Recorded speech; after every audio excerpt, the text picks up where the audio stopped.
Hello, we are Team Rite Solutions, and our project is the Standalone Ship Bridge Trainer using virtual reality. Our technical directors are Thomas Santos, Michael Von Godden, and Akintoye Onikoyi. Our team consists of myself, John Bevilacqua, and my partner, George Bowen, both computer engineers. A quick overview of the company. Rite Solutions is a company based in Middletown, Rhode Island. They provide their clients with a trademark information advantage, developing new systems and software and improving pre-existing systems and software to give their clients a competitive edge, which leads us to our project motivation. It's been identified that a lack of available training facilities and resources is a key contributor to accidents at sea, and Rite Solutions seeks to fill that gap.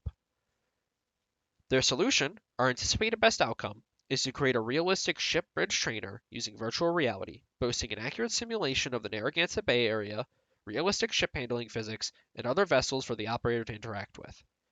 This application will be able to be run on a laptop, making it portable, and be designed modularly to allow for easy exchanges or upgrades to hardware and software. Rite Solutions recognizes the growing demand for these standalone trainers and hopes that using emerging virtual reality technology, they can expand into the development of making these training simulations. A quick overview of the block diagram. We have two hardware sources, the laptop running the application and the virtual reality headset, in this case the HTC Vive. The input from these hardware sources goes through the input system into the Unity game environment, which sends two outputs, the evaluator GUI to the laptop monitor and the actual simulation to the virtual reality headset. A summary of our key technical accomplishments so far was the setup of development tools, the implementation of virtual reality, the implementation of basic ship handling physics, the implementation of the secondary evaluator view and evaluator GUI, and the implementation of secondary contacts.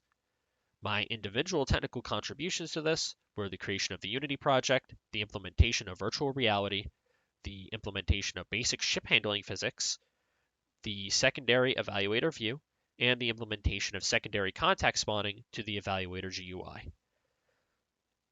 The Unity game engine is the development tool we chose to use for the project. We chose Unity for its accessibility, its virtual reality support, and the ability to edit the application and test it in real time. For our virtual reality implementation, we chose to use OpenXR. OpenXR is an open API standard for both virtual reality and augmented reality. We chose it for both its wide range of hardware support for virtual reality headsets and its easy implementation into the Unity engine. The basic ship handling physics are mostly handled by the Unity physics module through the rigid body game object component. On the programming end, the basic ship handling physics is designed to handle throttle, course, and rudder angle, allowing the ship to move forward, backward, and turn. Because the application was designed for two users, it has to output two separate displays, one to the virtual reality headset for the simulation, and the other to output to the laptop monitor for the evaluator GUI. One such functionality of the evaluator GUI is the creation of secondary contacts. The secondary contact spawning allows the evaluator to click on the map and spawn in a secondary contact in the simulation for the operator to interact with.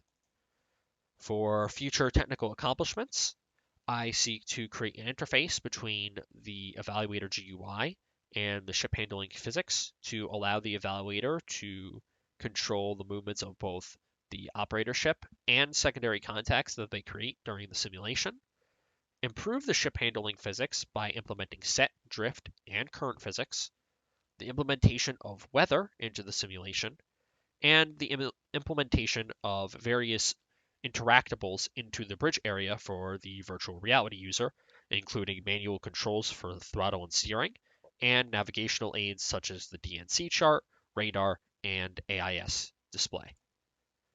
I'm now going to hand things over to my partner and fellow computer engineer, George Bowen. Thank you, John. Looking at my individual contributions, I created a cloud build of the Unity project.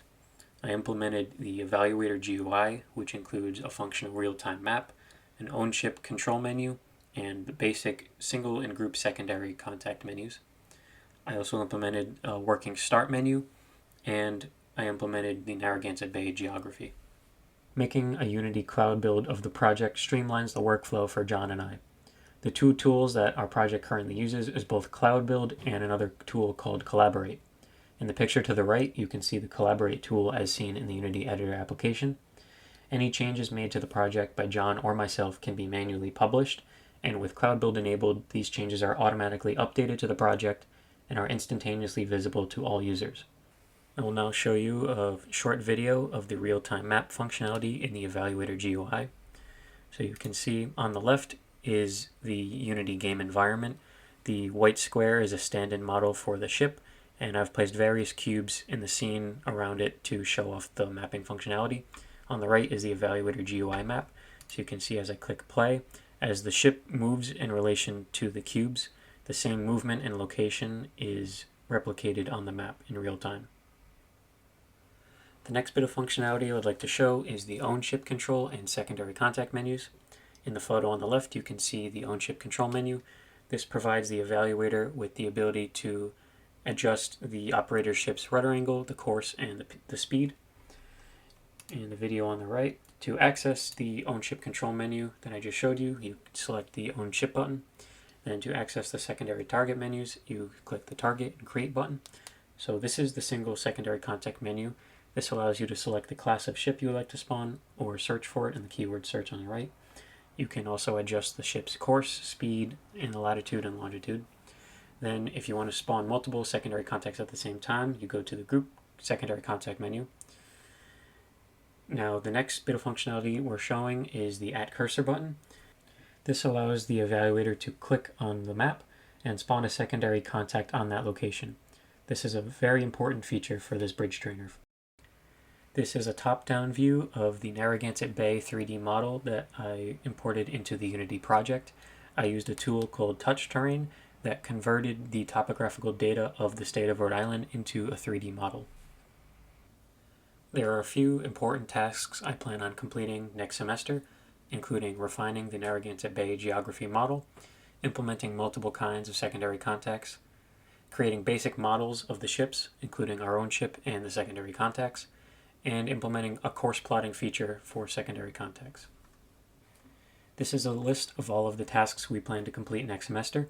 As a team, we split them into two different categories, on the left being the high confidence level and on the right being a medium confidence level. So on the left, these tasks include adding buoys and other navigational aids, course plotting for secondary contacts, implementing secondary contact groups, including merchant transit lanes and fishing circles, creating 3D models of ships, and refining the ship handling physics. On the right, in the medium confidence level category, these tasks include implementing water assets, implementing a scoring and evaluation functionality, implementing weather, and other VR interactables in the bridge area. This is a table detailing the risks associated with the project. The first two risks have not become issues yet, but are something to keep in mind. These issues are that the Vive headset is damaged and no longer functions properly, and that we failed to find a method to easily model Narragansett Bay and its features. The third risk is that the Vive headset is not compatible with our laptop. Unfortunately, this risk has become a reality. We cannot use the laptop to demonstrate the VR functionality of the project. However, this issue will not impede our progress towards achieving the anticipated best outcome. We'd like to thank our technical directors, Thomas, Michael, and Toye, for their guidance this semester. We really appreciate the opportunity to work on this project. We'd also like to thank the assistant capstone directors, Brendan Smirbeck and Jack Murphy, for the valuable resources they provided us for this project. And of course, we'd like to thank Dr. Sunak for all of his hard work to make this program a reality and for providing us with this opportunity. Thank you.